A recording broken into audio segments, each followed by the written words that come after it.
Imagine creating a comic book character that was never meant to become famous.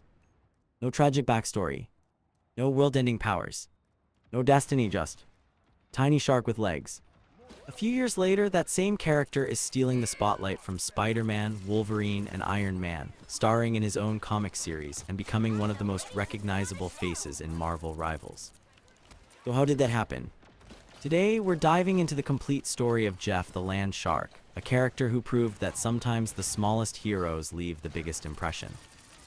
To understand Jeff, we have to start with a villain. Not Jeff himself, but MODOK.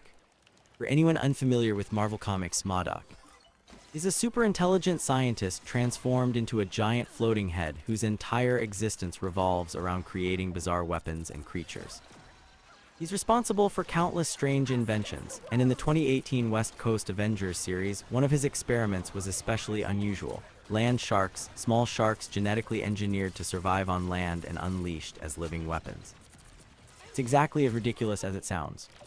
Picture a shark sprinting across the beach on tiny legs instead of swimming through the ocean. That was the threat facing Los Angeles. At the time, the West Coast Avengers weren't your typical superhero team. Led by Kate Bishop, this lineup included America Chavez, Quentin Quire, Gwenpool, and several other heroes who often solved problems in ways that were unconventional. When MODOK as land sharks attacked, the team managed to stop the invasion. Most of the creatures were dealt with, but one little land shark was left behind, and that tiny survivor would change everything.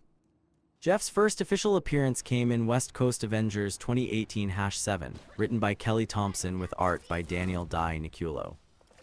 Marvel even highlights this issue as Jeff's debut. What's funny is that nobody treated him like he was destined to become Marvel's next breakout character. He was just a little shark. He wandered around, looked adorable, and immediately caught Gwenpool's attention. Because if there's one character in Marvel who would look at a genetically engineered land predator and think, I'm keeping him, it's Gwenpool. Gwenpool isn't your average superhero. Unlike almost everyone else in Marvel, Gwen knows she's living inside a comic book.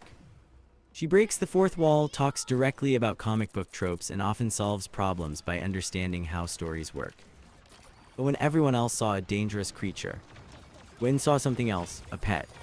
She insisted on keeping him, despite understandable concerns from the rest of the team.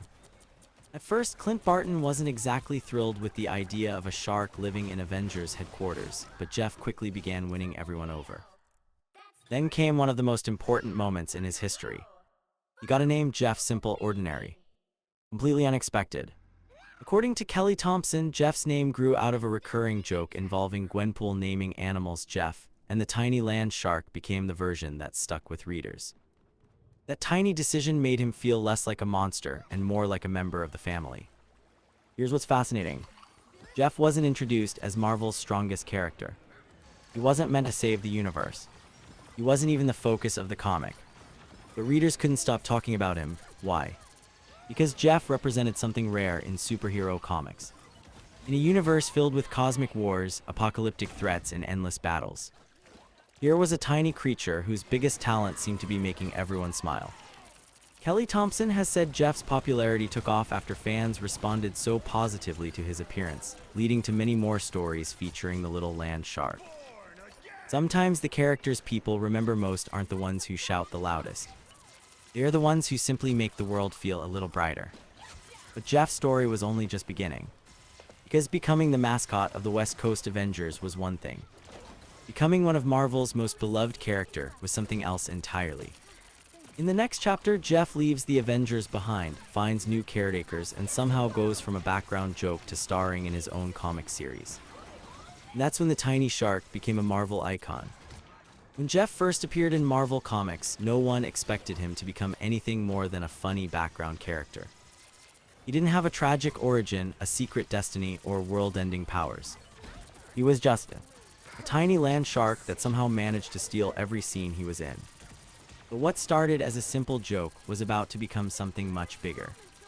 As Jeff began crossing paths with more Marvel heroes, fans couldn't get enough of him. Before long, the little shark who wasn't supposed to matter would earn his own adventures, his own comic series, and eventually become one of the most recognizable new characters in Marvel. And if you think Jeff's story is just about being cute, Trust me, we're only scratching the surface.